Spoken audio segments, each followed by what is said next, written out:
As a contractor, I don't pay for materials I don't use. So why would I pay for stuff I don't need in my mobile plan? That's why my Biz plan from Verizon Business is so perfect. Now I can choose exactly what I want, and I only pay for what I need. Right now, with my Biz plan, get our best price, as low as $25 a line. Visit Verizon.com/business to get started today. New lines only. Price per month with 5+ lines. Includes auto pay and paper-free billing and promotional discounts. Taxes, fees, economic adjustment charge. Applicable add-ons, prices, and terms apply. Guarantee applies to base monthly rate and stated discounts only. Add-on prices additional. Offers in March 31st, 2026.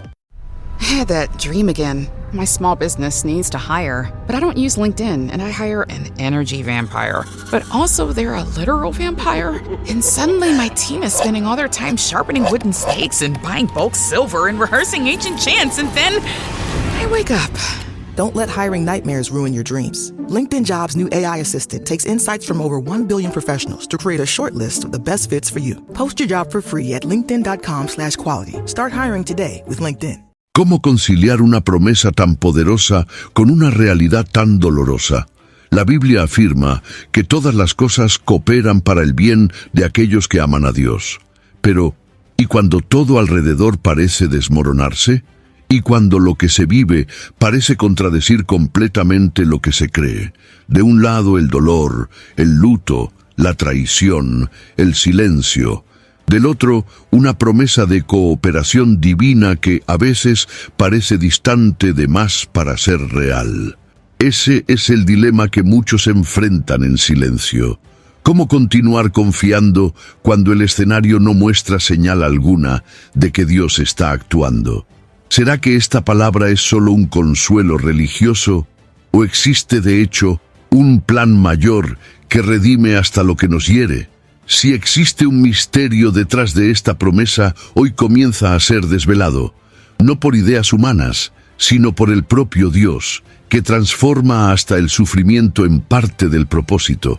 Si escuchar este tipo de verdad enciende algo ahí dentro, algo que te hace querer entender más, creer mejor y vivir con más propósito, entonces este canal es tu lugar. Haz clic ahí en inscribirte y quédate con nosotros, porque hay mucho más que palabras esperando por ti por aquí.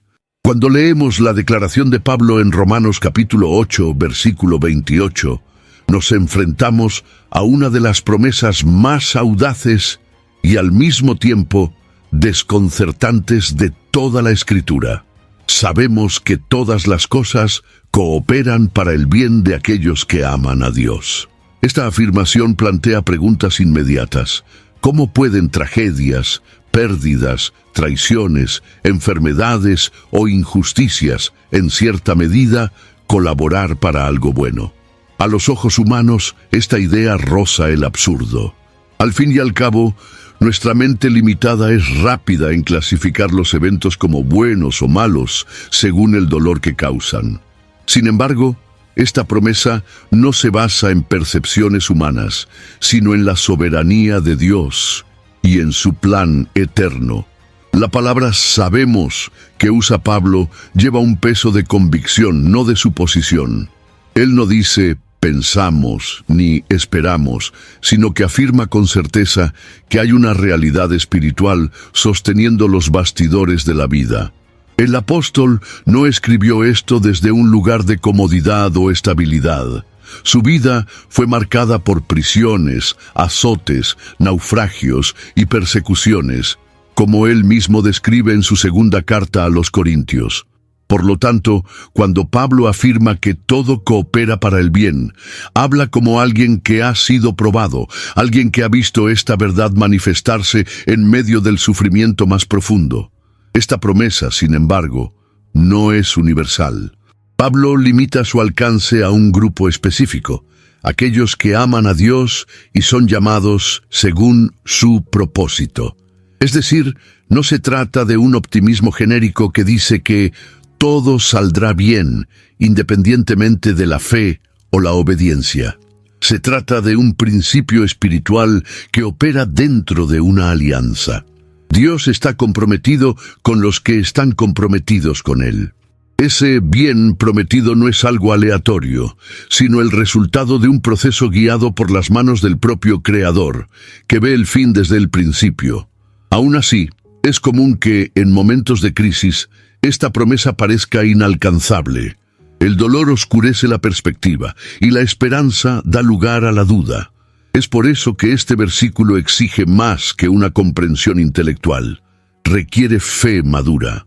Creer que todo coopera para el bien cuando todo a nuestro alrededor parece desmoronarse es un ejercicio de confianza radical.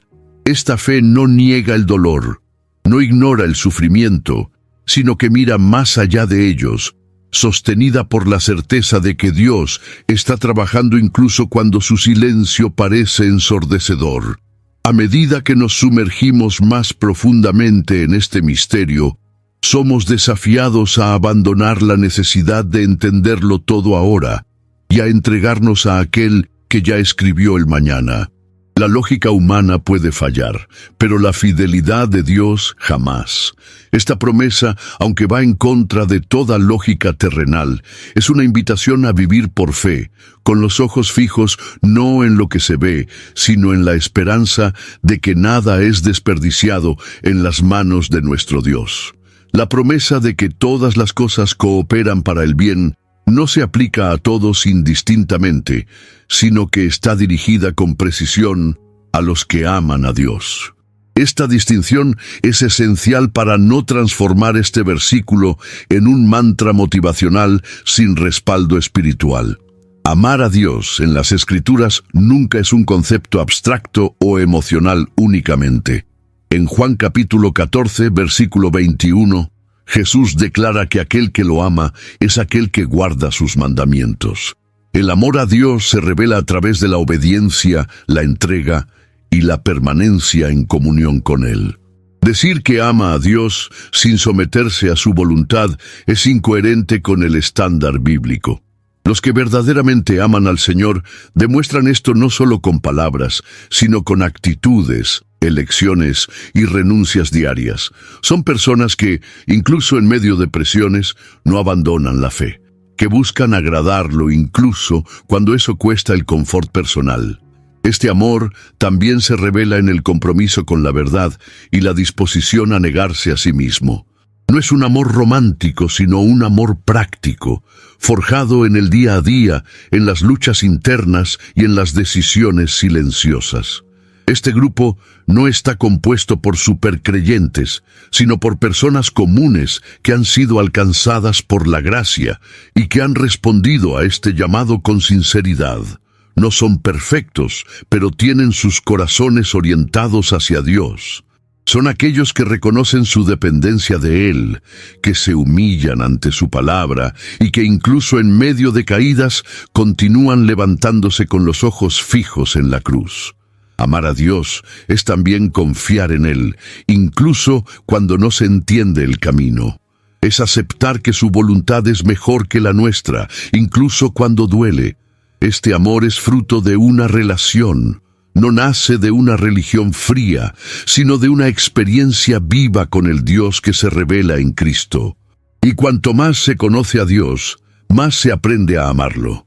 Cuanto más se contempla su santidad, su justicia y su misericordia, más el corazón se inclina a obedecerlo.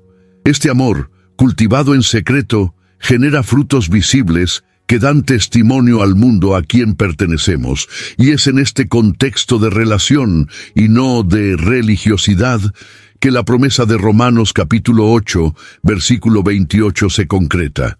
Por lo tanto, antes de reclamar esta promesa, es necesario hacer una pregunta honesta. ¿Estoy entre los que verdaderamente aman a Dios? Esta no es una cuestión teórica, sino una evaluación de vida. Quien ama, demuestra. Quien ama, sigue. Quien ama, confía incluso cuando todo parece sin sentido. Y es precisamente a estas personas que Dios garantiza que todo, absolutamente todo, coopera para el bien. Paulo añade un detalle que profundiza aún más esta promesa: los que son llamados según su propósito. Esto nos lleva a entender que la cooperación de todas las cosas no es solo consecuencia del amor a Dios, sino también de la elección divina. Ser llamado según el propósito no es fruto del azar o mérito humano, sino de una decisión soberana de Dios. Desde antes de la fundación del mundo, Como afirma la carta a los Efesios capítulo 1, versículo 4, Dios ya había trazado un plan para cada uno de sus hijos. Este llamado va más allá de una simple vocación ministerial o de una misión específica. Está enraizado en el plan eterno de Dios, de conformarnos a la imagen de su Hijo. Como el propio contexto de Romanos capítulo 8 deja claro en los versículos siguientes. El propósito de Dios no es solo convertirnos en personas mejores, sino transformarnos en reflejos vivos de Cristo. Toda experiencia, ya sea alegre o dolorosa, forma parte de este proceso de moldeado. El alfarero no desperdicia barro, y cada toque suyo tiene un fin glorioso. El llamado es una convocatoria que nos saca de la zona de confort y nos inserta en una jornada de fe y transformación. Dios no solo nos salva, sino que nos recluta para un propósito que sobrepasa los límites de la vida terrenal. Cuando entendemos que hemos sido llamados según un propósito eterno, aprendemos a ver las situaciones no solo con los ojos naturales, sino con discernimiento espiritual. Lo que parecía injusto comienza a ser visto como una herramienta de Dios para cumplir sus designios. Es en este propósito que todo tiene sentido. El sufrimiento, la espera, la pérdida, el silencio, todo es redirigido por el llamado divino. Esto no significa que Dios haya causado el mal, sino que Él es capaz de usar incluso las tragedias para ajustar nuestro rumbo al destino trazado por Él.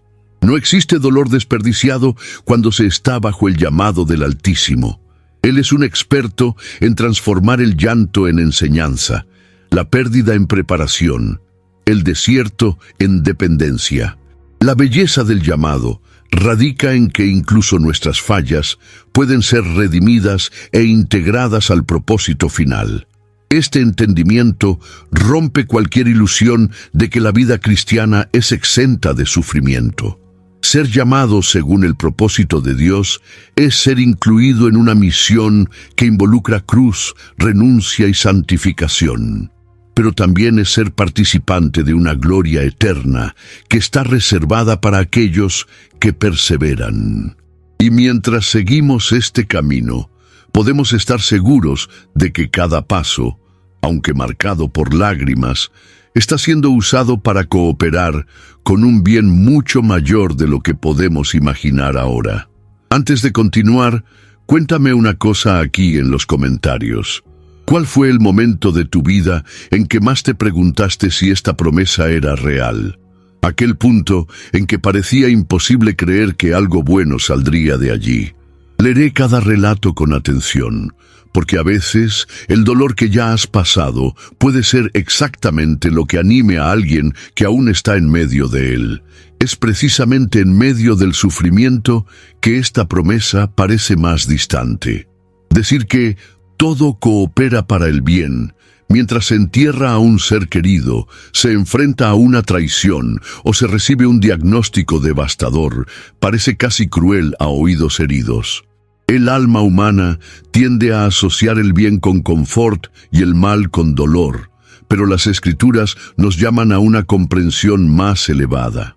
En Hebreos capítulo 12, versículo 11, leemos que ninguna disciplina en el momento parece motivo de alegría, sino de tristeza. Después, sin embargo, produce fruto de justicia y paz. El dolor, aunque real y profundo, puede ser el canal por el cual Dios forja en nosotros algo infinitamente más precioso que la ausencia de sufrimiento. Sin embargo, para quien sufre, la lógica espiritual muchas veces no calma el corazón. Es preciso recordar que hasta Jesús, en el jardín de Getsemaní, sintió el peso del dolor y clamó al Padre, pidiendo si era posible que el cáliz fuese apartado. La respuesta divina no fue la eliminación del dolor, sino la presencia sustentadora durante el proceso. Si el propio Hijo de Dios pasó por angustia y no fue eximido de la cruz, ¿qué diremos de nosotros? El sufrimiento, desde la perspectiva bíblica, no es señal de abandono divino, sino muchas veces parte del proceso de revelación y redención. En momentos así, es común preguntarnos, ¿Dónde está Dios? La respuesta, aunque silenciosa, está entre líneas de la fe. Él nunca dejó de estar. La promesa de que todo coopera para el bien no significa que todo será fácil, sino que ningún momento de dolor será inútil. Cada lágrima es registrada, cada clamor es oído, cada silencio es interpretado por aquel que sondea los corazones. Nuestra visión es limitada, pero Dios ve la eternidad. Aquello que nos parece caos puede estar siendo usado por Él para realinear nuestro corazón con el cielo. También hay un tipo de dolor que no entendemos ahora, pero que un día tendrá sentido. La vida de José, por ejemplo, fue marcada por rechazo, esclavitud e injusticias. Sin embargo, años después, él pudo declarar a sus hermanos en Génesis capítulo 50, versículo 20, «Ustedes intentaron el mal contra mí, pero Dios lo transformó en bien». El tiempo reveló aquello que el sufrimiento escondía. En Dios, ningún dolor es desperdiciado. Lo que hoy parece contradecir la promesa puede, en el futuro, ser el propio cumplimiento de ella. Incluso en medio del sufrimiento, somos invitados a confiar en que el proceso no es en vano. Esta confianza no se basa en ignorar el dolor, sino en saber que hay un Dios soberano que transforma llagas en testimonios.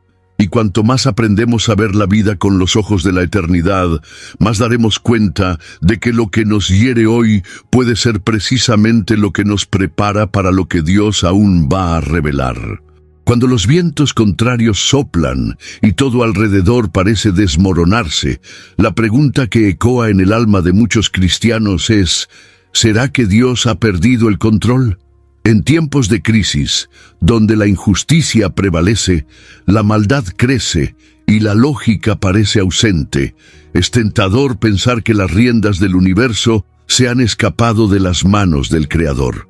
Sin embargo, la Biblia es categórica al afirmar la soberanía absoluta de Dios. En el libro de Proverbios, capítulo 16, versículo 4, está escrito: «El Señor hizo todas las cosas para sus propios fines, hasta el impío para el día del mal». Eso significa que nada, absolutamente nada, ocurre fuera de su conocimiento y permiso. La soberanía de Dios no es pasiva, sino activa. Él no es un espectador impotente, viendo el mundo desmoronarse. Él es el Señor de la historia, incluidos los detalles que parecen desordenados. Cuando Nabucodonosor, rey de Babilonia, intentó exaltar su propio poder, Dios lo humilló, y más tarde el propio rey declaró que todos los moradores de la tierra son por él reputados en nada, y según su voluntad opera con el ejército del cielo y los moradores de la tierra. Daniel capítulo 4 versículo 35. Si incluso los imperios del mundo están bajo su control, ¿qué dirá de las circunstancias de nuestra vida? Pero aceptar que Dios está en control no significa entender todo lo que Él hace. La soberanía de Dios no elimina el misterio. Hay momentos en que Él actúa de forma silenciosa, en los bastidores. El caos, para nosotros, es confusión. Para Él, es materia prima. Su mente no es como la nuestra, y sus caminos son más altos, como declara el profeta Isaías. Cuando no podemos ver la lógica, somos invitados a confiar en el carácter de aquel que gobierna todas las cosas con justicia y amor. Aun cuando el mundo se desfigure ante nuestros ojos, Dios sigue siendo el mismo.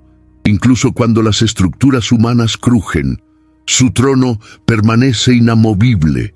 Esta verdad es un consuelo y un desafío. Consuelo porque nos recuerda que no estamos a la deriva. Desafío porque nos invita a descansar cuando todo en nosotros quiere controlar. El caos nos confronta, pero también nos revela que el verdadero gobierno está en manos del Señor. Por lo tanto, incluso cuando todo parezca desorganizado y fuera de lugar, podemos descansar sabiendo que Dios no ha perdido el mando. El caos no es el fin de la historia, es solo una parte del proceso. Y en la agenda divina, hasta las tempestades tienen hora marcada para ceder y cumplir un propósito. Una de las mayores dificultades en comprender Romanos, capítulo 8, versículo 28, es que tendemos a definir bien con base en nuestros deseos. Creemos que bien significa ausencia de dolor, prosperidad financiera, salud plena o relaciones perfectas. Sin embargo, la definición bíblica de bien va mucho más allá de eso.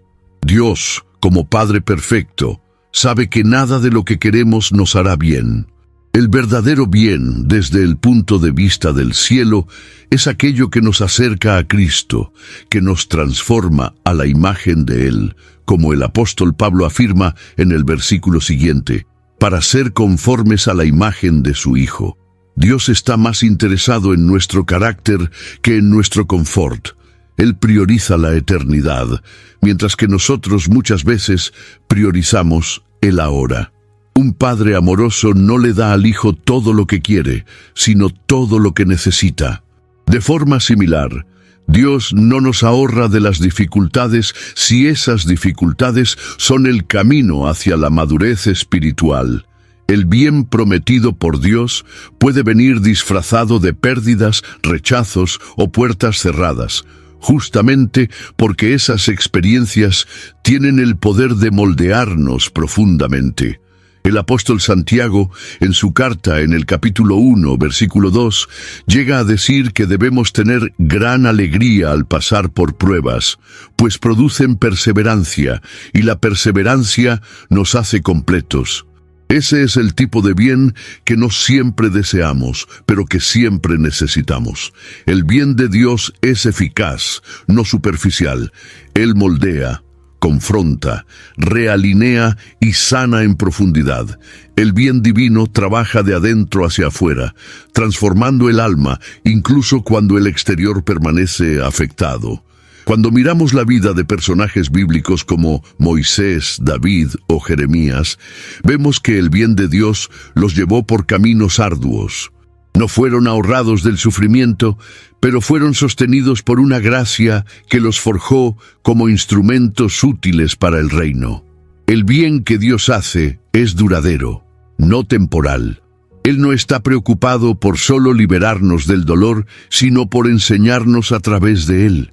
Y cuando aceptamos esto, comenzamos a darnos cuenta de que aquello a lo que resistimos puede ser exactamente lo que Dios está utilizando para hacernos crecer. Recibir el bien de Dios es, por lo tanto, aprender a confiar en la sabiduría de Él más que en nuestra percepción. Significa abandonar la idea de que Dios existe para realizar nuestros planes y abrazar el hecho de que nosotros existimos para cumplir los de Él. A medida que maduramos espiritualmente, nuestra definición de bien cambia, y es en este proceso que descubrimos que Dios nunca se ha equivocado con nosotros. Solo ha actuado con una sabiduría que aún no teníamos la madurez para comprender. El dolor, aunque indeseado, tiene el poder de enseñarnos verdades que el confort jamás podría. Por más que busquemos evitar el sufrimiento, Él es una parte inevitable de la jornada cristiana. Y más que eso, Él es uno de los principales instrumentos que Dios usa para moldearnos a la semejanza de Cristo. En 2 de Corintios capítulo 12, versículo 9, Pablo relata que después de rogar 3 veces al Señor para que le fuera quitada la espina en la carne, escuchó como respuesta, «Mi gracia te basta, porque mi poder se perfecciona en la debilidad». El sufrimiento no fue removido, sino transformado en un ambiente de manifestación de la gracia. Crecemos en el dolor porque Él revela lo que está escondido en nosotros. Cuando todo va bien, es fácil mantener la apariencia de fe, pero es en la adversidad que descubrimos dónde están nuestras raíces. La tribulación expone lo que realmente creemos, y es ahí donde Dios actúa para purificar nuestras motivaciones, fortalecer nuestra fe y renovar nuestra esperanza. El dolor nos obliga a detenernos, a reflexionar y a reevaluar prioridades. Él nos libera de la superficialidad, nos saca del piloto automático y nos lanza a los pies del Señor con humildad. Además, el dolor amplía nuestra sensibilidad espiritual. Quien ya ha sufrido es más sensible al sufrimiento ajeno, es más compasivo, más misericordioso, más paciente. Dios no desperdicia ninguna lágrima. Él transforma la experiencia en sabiduría. Aquello que nos hirió ayer puede convertirnos hoy en un canal de consuelo para quienes pasan por los mismos dolores. Pablo afirma en 2 de Corintios capítulo 1, versículos 3 y 4, que Dios nos consuela en todas nuestras tribulaciones, para que con la consolación que recibimos de Él, podamos consolar a los que están pasando por tribulaciones. El sufrimiento también fortalece nuestra intimidad con Dios. Muchos de los momentos más profundos de comunión que los santos experimentaron ocurrieron en escenarios de soledad, pérdida o persecución. Job, después de pasar por todo lo que pasó, pudo decir: «Antes te conocía solo de oír, pero ahora mis ojos te ven». El dolor, paradójicamente, es un puente hacia la revelación. Él nos despide de las ilusiones y nos presenta la realidad de un Dios que se hace presente incluso en el valle de sombra de muerte. Por lo tanto, si estamos pasando por la escuela del dolor, no significa que Dios nos ha abandonado. Al contrario, Él puede estar entrenándonos para algo mayor. Crecer en medio al dolor es entender que el sufrimiento puede ser un altar donde nuestro ego es crucificado y Cristo es entronizado. Y al final de este proceso, descubrimos que la verdadera madurez no proviene de los días fáciles, sino de los días difíciles vividos con fe. Una de las realidades más desafiadoras en la vida cristiana es lidiar con el tiempo. La promesa de que todas las cosas trabajan para el bien muchas veces no se cumple de inmediato. La demora, a los ojos humanos, puede parecer ausencia o olvido de Dios, pero las Escrituras nos enseñan que el tiempo divino es perfecto. En el libro de Eclesiastés capítulo 3, versículo 1, está escrito: «Todo tiene su tiempo determinado, y hay tiempo para todo propósito debajo del cielo». La espera no es castigo, es herramienta de preparación. La demora de Dios nos confronta con nuestra ansiedad y nuestra voluntad de controlar los resultados. Cuando oramos y no vemos respuestas rápidas, somos tentados a desistir o a tomar atajos. Fue lo que le ocurrió a Saúl cuando no esperó al profeta Samuel y ofreció él mismo el sacrificio, resultando en su rechazo. La precipitación revela la falta de confianza, mientras que la espera revela madurez y fe. Dios nos enseña a depender de Él no solo por lo que Él hace, sino por el tiempo en que Él elige actuar. Durante el tiempo de la espera, algo precioso sucede. Somos transformados. Nuestra fe es refinada, nuestro carácter es moldeado y nuestra visión es alineada. El salmista declara en el Salmo 40, versículo 1, «Esperé con paciencia al Señor, y Él se inclinó hacia mí y escuchó mi clamor». Are you a forward thinker? Then you need an HR and finance platform that thinks like you do. Workday is the AI platform that helps propel your organization, your workforce, and your industry into the future. Workday, moving business forever forward. El acto de esperar, cuando se hace con paciencia y esperanza, mueve el corazón de Dios. La espera con fe no es pasiva, es activa, marcada por la oración, adoración y obediencia, incluso sin garantías visibles. Muchas veces lo que pedimos a Dios no es negado, solo pospuesto. Y ese aplazamiento es un regalo disfrazado. El Señor puede estar trabajando en circunstancias invisibles, preparando caminos, moviendo corazones, alineando eventos. Mientras tanto, Él también nos está preparando para recibir aquello que pedimos. Si Dios nos entregara ciertas respuestas antes de la hora, tal vez no estaríamos preparados para recibirlas con sabiduría y gratitud. Su tiempo es el escenario perfecto para el cumplimiento de sus promesas.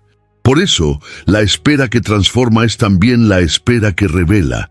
Revela quiénes somos, qué valoramos y si realmente confiamos en Dios o solo en nuestros deseos. A medida que aprendemos a respetar el tiempo de Dios, experimentamos paz en medio de la demora. Y cuando llegue el momento correcto, entenderemos que valió la pena confiar, incluso sin ver, porque todo lo que Él hace es bello a su tiempo. El principio de que todas las cosas cooperan para el bien puede parecer teórico hasta que lo vemos encarnado en historias reales. Las Escrituras están repletas de ejemplos vivos de hombres y mujeres que enfrentaron duras pruebas, pero que al final atestiguaron la fidelidad de Dios en transformar el mal en bien. Uno de los casos más emblemáticos es el de José, hijo de Jacob. Vendido como esclavo por sus propios hermanos, acusado injustamente y lanzado al calabozo, José parecía ser un hombre abandonado por la suerte. Sin embargo, al final de su viaje, él pudo decir: «Dios me envió delante de vosotros para preservar la vida». Génesis capítulo 45, versículo 5. Otro ejemplo notable es el de Esther, una joven judía, huérfana y exiliada, que se convierte en reina de Persia en un tiempo de conspiración contra su pueblo. Todo parecía una serie de casualidades, hasta que Mardoqueo le dice: «¿Quién sabe si no fue para un momento como este que llegaste al trono?». Esther capítulo 4, versículo 14. El plan de Dios estaba en curso incluso cuando nadie lo percibía. Cada detalle de la vida de Esther, desde su crianza hasta su posicionamiento ante el rey, cooperaba para el rescate del pueblo de Israel. No podemos olvidar a Moisés, un hombre que nació bajo decreto de muerte, fue criado en el palacio de Faraón, después exiliado en el desierto por 40 años. ¿Quién podría imaginar que todos esos eventos, aparentemente desconectados, estaban formando al liberador de Israel? En Hechos capítulo 7, versículo 35, Esteban relata que el mismo Moisés, que fue rechazado por sus hermanos, fue aquel que Dios envió como líder y liberador. El pasado de dolor, rechazo y anonimato era, en verdad, el camino de la preparación. La historia de Ruth también nos enseña que la fidelidad en lo ordinario puede cooperar para algo extraordinario. Una viuda extranjera que eligió seguir a su suegra y al Dios de Israel acaba convirtiéndose en ancestro del Mesías. En el libro de Ruth, capítulo 4, versículo 17, se dice que ella fue la bisabuela de David. ¿Quién podría prever que un viaje de luto y escasez acabaría participando de la línea del Rey de Reyes? Estas historias no son solo narrativas antiguas, son testimonios vivos de un Dios que guía todas las cosas con propósito. Lo que parecía derrota, exilio o tragedia, se reveló parte de un plan mayor. Y si Él hizo esto con ellos, también puede hacerlo con nosotros. Nuestra historia aún se está escribiendo, y el mismo Dios que actuó en el pasado sigue guiando el presente con manos firmes y llenas de gracia. Quizás una de las verdades más desconcertantes de la Biblia sea que Dios, siendo absolutamente santo, puede usar incluso el mal para realizar sus propósitos. Esto no significa que Él lo apruebe o lo produzca, sino que en su soberanía nada escapa de sus manos. El mal puede ser un instrumento, jamás una sorpresa. El ejemplo más poderoso de esto es la cruz.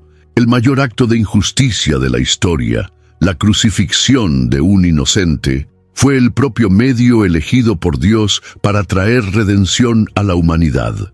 Como está registrado en Hechos capítulo 2, versículo 23, Jesús fue entregado por el determinado designio y presciencia de Dios, aun siendo crucificado por hombres impíos.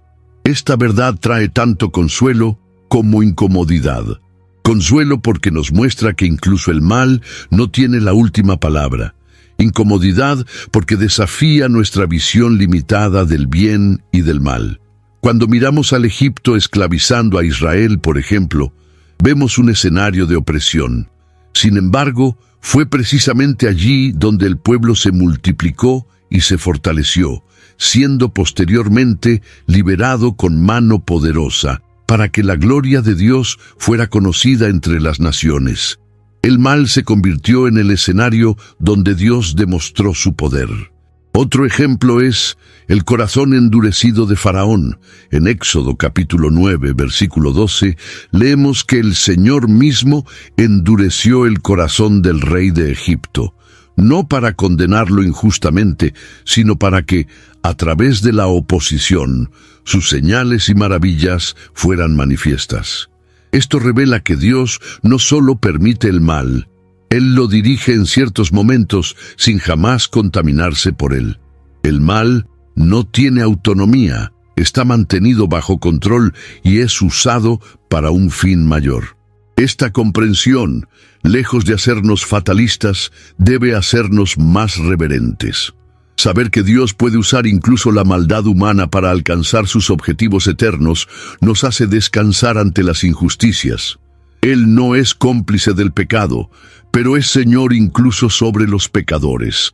Él transforma tramas malignas en caminos de bendición. Como en el caso de José, lo malintencionado por sus hermanos se convirtió en instrumento de salvación para miles. Dios es capaz de revertir el veneno en medicina. Por lo tanto, al ver el avance del mal en el mundo o al experimentar la injusticia en nuestra propia carne, debemos recordar, Dios sigue al mando. Él no será vencido, engañado o tomado por sorpresa. Incluso el mal sirve a sus propósitos, no como aliado, sino como herramienta temporal en sus manos eternas. Y nada puede frustrar el plan de un Dios que usa incluso las tinieblas para hacer brillar aún más la luz. No siempre percibimos, pero hay una fuerza actuando entre bambalinas de nuestros dolores y dudas, el Espíritu Santo. Él es el consolador prometido por Jesús, aquel que intercede por nosotros cuando no sabemos ni cómo orar. En Romanos capítulo 8, versículo 26, Pablo escribe que el Espíritu nos ayuda en nuestras debilidades y que Él intercede por nosotros con gemidos inexprimibles. Mientras nuestros ojos están fijos en las circunstancias y nuestro corazón está confuso, el Espíritu está trabajando silenciosamente para alinear nuestra alma con la voluntad de Dios. Esta actuación del Espíritu es sutil, pero poderosa. Él nos convence de la verdad, nos fortalece en el interior y susurra a nuestra conciencia cuando estamos a punto de ceder al desespero. Aún sin ruidos o señales visibles, el Espíritu Santo ministra consuelo real. ¿Cuántas veces, en medio del caos, sentimos una paz inexplicable? Ese es el toque invisible del Espíritu. Él no elimina la lucha, pero trae sentido y dirección dentro de ella. Mientras todo parece ruido, Él habla con profundidad. Además de consolar, el Espíritu también nos capacita. Él nos da discernimiento para interpretar los eventos a la luz de la palabra, revelando que hay propósitos mayores siendo dibujados. Cuando nos sentimos paralizados por el dolor, es el Espíritu quien nos impulsa a continuar. Él es el combustible de la fe, aquel que nos recuerda las promesas, que reaviva la esperanza, que nos mueve incluso cuando la voluntad humana desaparece. No se trata de fuerza propia, sino de dependencia continua de Él. También es el Espíritu quien nos protege de naufragar en la fe. En Juan capítulo 14, versículo 17, Jesús declara que el Espíritu de la verdad habita con nosotros y estará en nosotros. Él no es un visitante ocasional, sino un residente permanente. Eso significa que nunca estamos solos, incluso cuando todos a nuestro alrededor nos abandonan. La presencia de Él es el hilo invisible que sostiene nuestro camino. Él intercede, guía, fortalece y transforma en silencio, sin necesidad de un escenario o reconocimiento. Reconocer la obra del Espíritu en medio de la confusión es un llamado a la sensibilidad espiritual. Es dejar de buscar explicaciones inmediatas y comenzar a confiar más profundamente. Cuando todo parece oscuro, Él es la luz interna. Cuando todo parece parado, Él está moviendo lo que no vemos. Y cuando pensamos que no hay más esperanza, It's football season, and you can now get almost anything you need for game day delivered with Uber Eats. What do we mean by almost? Well, you can't get a running back delivered, but you can get baby back ribs delivered. A strong defense? No. A strong deodorant? Yes. A six-pack of abs? Nope. Six-pack of beer? Yes. Get almost anything for game day delivered with Uber Eats, official on-demand food delivery partner of the NFL. Order now. Alcohol 21 plus and in select cities. Product availability varies by region. See app for details. Él nos recuerda que nuestra ayuda viene de lo alto y que Dios jamás deja de operar, incluso cuando no lo veamos con los ojos naturales. Por más que deseemos soluciones inmediatas, la mirada de Dios siempre está enfocada en la eternidad. La promesa de que todo coopera para el bien no se limita a beneficios terrenales. Existe un propósito eterno detrás de cada evento presente. En 2 Corintios capítulo 4, versículo 17, Pablo escribe que la leve y momentánea tribulación produce para nosotros un peso eterno de gloria muy excelente. Es decir, el sufrimiento actual tiene un valor eterno que será revelado más adelante, cuando la gloria futura se manifieste. Dios no está preocupado solo con nuestro ahora, sino con lo que seremos en la eternidad. Por eso, muchas veces Él permite que pasemos por circunstancias que confrontan nuestro orgullo, rompen nuestra autosuficiencia y nos enseñan a confiar solo en Él. El bien que Él está realizando en nosotros puede no ser perceptible en el tiempo presente, pero está siendo registrado en los cielos. Mientras oramos por liberaciones inmediatas, Él está formando en nosotros un carácter eterno. Esta perspectiva cambia la forma en que enfrentamos la vida. Empezamos a valorar más lo que nos acerca a Dios que lo que nos hace sentir bien. Los dolores dejan de ser castigos y pasan a ser herramientas. Las pérdidas no son derrotas, sino oportunidades de redireccionamiento. Y los retrasos no son fracasos, sino parte del guión divino que apunta a algo mucho mayor de lo que nuestra comprensión puede alcanzar en este momento. Entender que hay un propósito eterno nos ayuda a soportar el peso del presente. No es una fuga de la realidad, sino un fortalecimiento interior. Cuando creemos que Dios nos está preparando para algo eterno, nuestros pasos se hacen más firmes, nuestros ojos más atentos y nuestro corazón más agradecido. Incluso en medio del dolor, comenzamos a darnos cuenta de que estamos siendo conducidos hacia algo que no termina aquí, sino que continúa en la eternidad con Él. El bien momentáneo es bendición, pero el propósito eterno es redención. Dios está escribiendo una historia que va más allá del tiempo, y nosotros somos parte de esta narrativa. Saber esto lo cambia todo. Nuestras elecciones, nuestra perseverancia y, principalmente, nuestra confianza. Pues no vivimos solo para el ahora, vivimos para aquel día. El día en que toda lágrima será enjugada, todo dolor será comprendido y el propósito de Dios será plenamente revelado. En tiempos de incertidumbre, la frase «todo va a salir bien» se repite como una especie de consuelo universal. Aunque aporta cierto alivio momentáneo, esta expresión muchas veces nace más de un optimismo humano que de una fe genuina. El optimismo se basa en expectativas positivas, muchas veces desconectadas de la realidad espiritual. Ya la fe bíblica está firmada en una confianza profunda en la soberanía y la bondad de Dios, incluso cuando las circunstancias son contrarias. La carta a los Hebreos, capítulo 11, versículo 1, define la fe como la certeza de cosas que se esperan, la convicción de hechos que no se ven. La fe no es pensamiento positivo, es confianza obediente.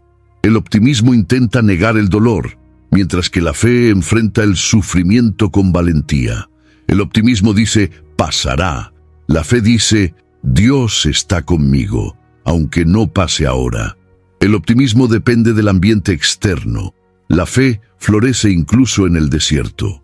Es por eso que muchas personas se frustran al aplicar versículos como Romanos, capítulo 8, versículo 28, fuera del contexto de la fe.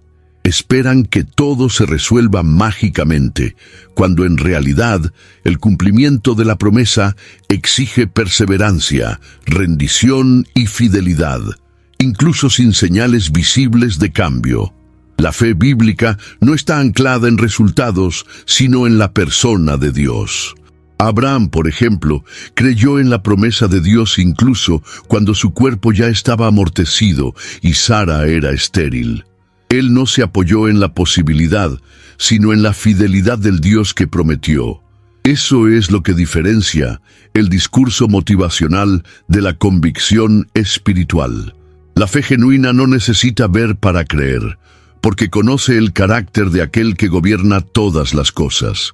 Como Pablo escribe en 2 Timoteo capítulo 1, versículo 12, «Sé en quién he creído». Esta distinción es vital en los días actuales, donde el Evangelio frecuentemente se diluye por mensajes centrados en el bienestar y en la energía positiva. La Biblia no nos invita a ser optimistas, sino a ser fieles, y la fidelidad permanece incluso cuando la realidad parece desmentirnos, porque quien cree no se deja mover por las circunstancias, sino que permanece firme en la palabra que no cambia. El optimismo puede hasta dar valor por un tiempo, pero solo la fe bíblica sostiene hasta el final. Por lo tanto, necesitamos preguntarnos, ¿la esperanza que llevamos es fruto de convicción en Dios o de mero deseo de que todo mejore? ¿Qué sostiene nuestras declaraciones en los días malos? Cuando el optimismo falla, es la fe la que nos mantiene en pie. Y esa fe, aunque pequeña, cuando está asentada en Cristo, es suficiente para guiarnos con seguridad hasta que el bien prometido se revele en su plenitud, para gloria de Dios. Una de las pruebas más difíciles de la fe es orar con fervor, con lágrimas, con sinceridad, y no ver ningún cambio aparente. Parece que los cielos están de bronce, que Dios está en silencio y que la situación permanece exactamente como estaba, o incluso peor. En esos momentos el corazón clama, Señor, ¿dónde estás? Pero es precisamente en ese lugar de silencio divino donde la promesa de Romanos capítulo 8, versículo 28, necesita ser firmemente abrazada. Porque incluso cuando no vemos nada sucediendo por fuera, hay un mover espiritual por dentro. El libro de Lamentaciones capítulo 3, versículo 26, nos recuerda, «Bueno es tener esperanza y aguardar en silencio la salvación del Señor». Este silencio, sin embargo, no es abandono, es maduración. Dios no necesita gritar para estar actuando. La semilla germina en la oscuridad, en lo invisible, en el fondo de la tierra. De la misma forma, las respuestas divinas no siempre llegan en la forma que esperamos, pero eso no significa que nuestras oraciones fueron ignoradas. Dios responde de maneras que muchas veces solo logramos comprender con el tiempo. Es preciso recordar que el mayor propósito de la oración no es cambiar las circunstancias, sino alinearnos con el corazón de Dios. Cuando oramos, nos conectamos con su voluntad, nos rendimos a su plan y permitimos que Él opere en nosotros, incluso si el escenario externo permanece intacto.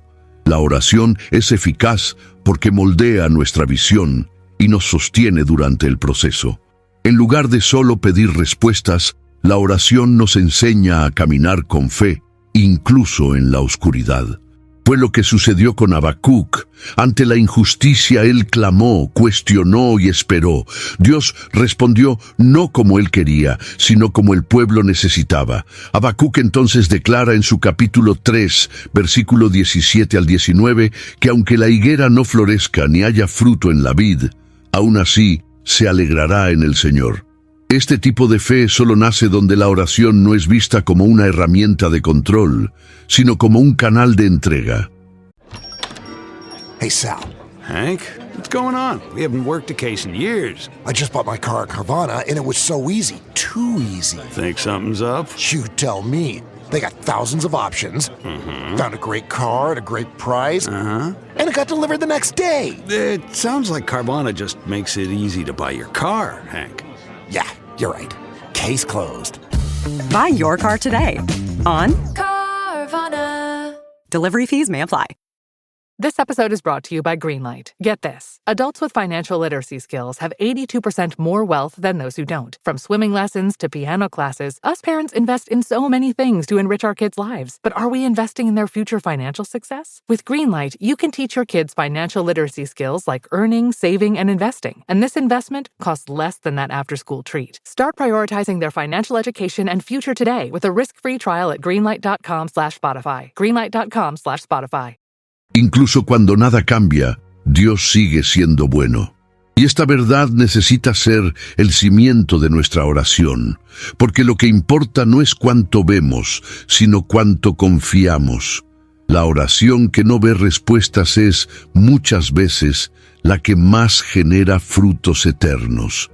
Y al final, descubrimos que el mayor milagro tal vez no fue el cambio del problema, sino la transformación silenciosa y poderosa que ocurrió dentro de nosotros. Aunque la promesa de que todas las cosas cooperan para el bien sea una garantía divina, no es incondicional. Pablo la dirige a aquellos que aman a Dios y son llamados según su propósito, lo que implica también una vida de obediencia. No se trata de mérito, sino de alineamiento. Como un barco que depende de las velas para aprovechar el viento, nuestra obediencia nos posiciona para cooperar con los movimientos del Espíritu. En Deuteronomio capítulo 28, versículo 2, se dice que todas estas bendiciones vendrán sobre ti y te alcanzarán si oyes la voz del Señor tu Dios. La obediencia no produce la bendición, sino que nos posiciona para recibirla. Obedecer a Dios en los días buenos es fácil. Difícil es obedecer cuando todo en nosotros grita por atajos. Sin embargo, es en ese lugar donde se prueba la verdadera sumisión. Cuando elegimos el perdón en lugar de la venganza, la generosidad en lugar del egoísmo, la verdad en lugar de la conveniencia, le estamos diciendo a Dios: confío en que tu camino es mejor, incluso si no lo comprendo ahora. Esa confianza activa la realidad de Romanos capítulo 8, versículo 28. La obediencia es fe con acción. Es importante recordar que Dios honra a quienes lo honran.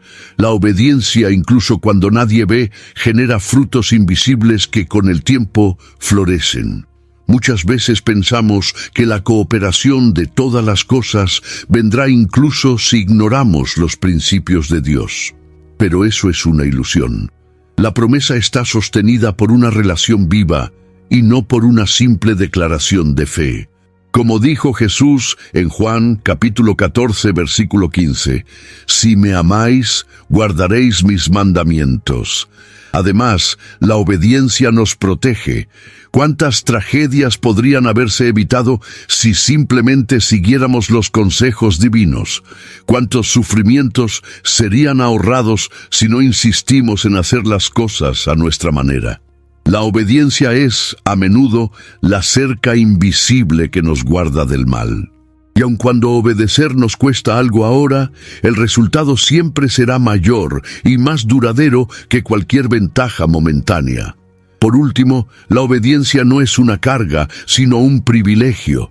Es la respuesta natural de quien ha sido alcanzado por la gracia y desea vivir para la gloria de Dios. Y a medida que caminamos en fidelidad, paso a paso, nos damos cuenta de que incluso las cosas más difíciles que enfrentamos comienzan a tener sentido. Porque obedecer no nos garantiza una vida sin dolor, pero nos asegura que cada dolor será usado, moldeado y transformado por las manos de aquel que nunca desperdicia una entrega sincera. Una de las mayores amenazas a la comprensión correcta de Romanos, capítulo 8, versículo 28, es la mala interpretación.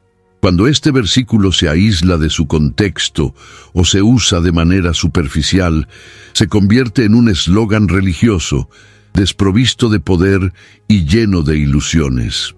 Muchas personas lo citan como una especie de amuleto espiritual, esperando que todo siempre termine bien en cualquier circunstancia, sin considerar el llamado, el amor a Dios y el propósito divino.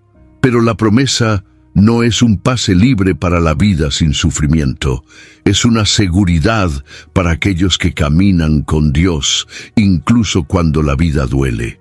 El error más común es aplicar esta promesa como justificación para decisiones equivocadas. ¿Cuántas veces hemos oído a alguien decir, pero al final todo va a cooperar para el bien, incluso después de actuar con imprudencia, desobediencia o sin dirección de Dios? En Proverbios capítulo 19, versículo 3, está escrito que la insensatez del hombre pervierte su camino, pero es contra el Señor que su corazón se irrita. Es decir, hacemos elecciones equivocadas y luego culpamos a Dios por las consecuencias, esperando que Él corrija lo que nosotros hemos desordenado. Otro error está en la expectativa de resultados inmediatos. La persona escucha que todo coopera para el bien y piensa que en pocos días verá la solución surgir como magia. Cuando esto no sucede, llega la frustración y en muchos casos el abandono de la fe. Olvidan que el bien de Dios no es necesariamente nuestra comodidad ahora, sino nuestra transformación a la imagen de Cristo. La promesa no es una fórmula, es una afirmación que exige fe, perseverancia y visión espiritual.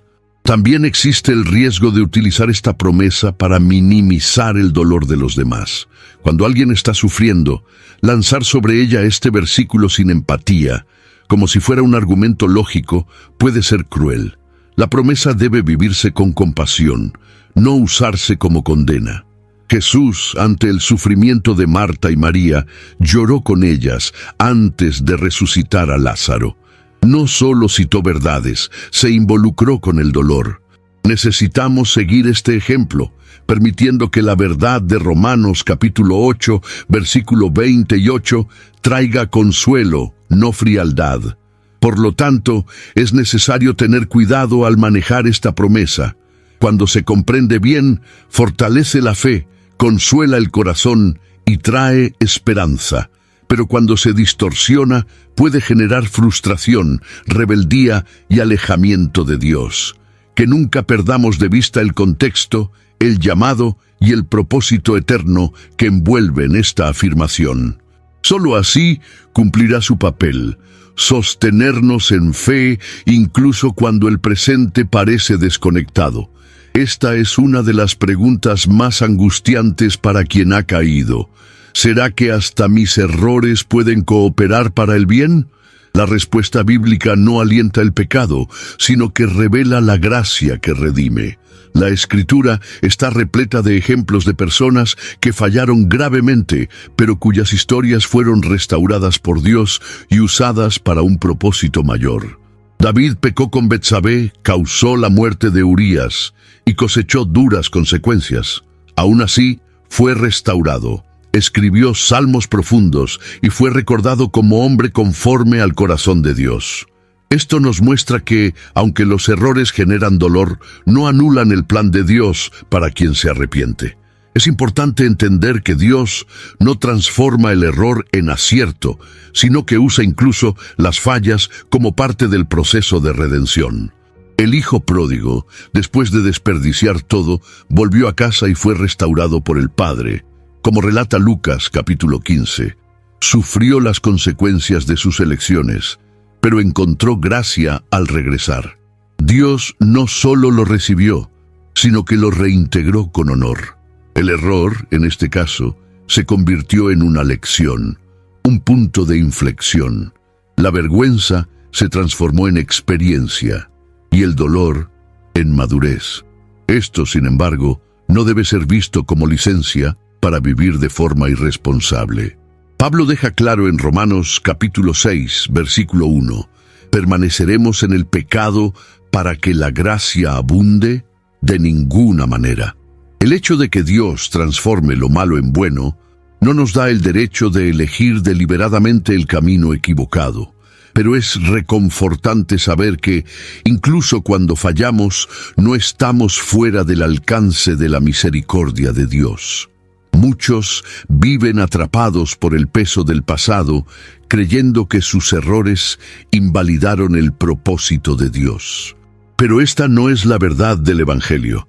En Cristo hay perdón, restauración y un nuevo comienzo. Incluso las cicatrices del pasado pueden convertirse en marcas de testimonio. Pedro negó a Jesús 3 veces, pero fue restaurado por el propio Señor y usado para edificar la iglesia primitiva. Su falla no lo descalificó, porque su entrega fue renovada. Si hay arrepentimiento sincero, hay esperanza.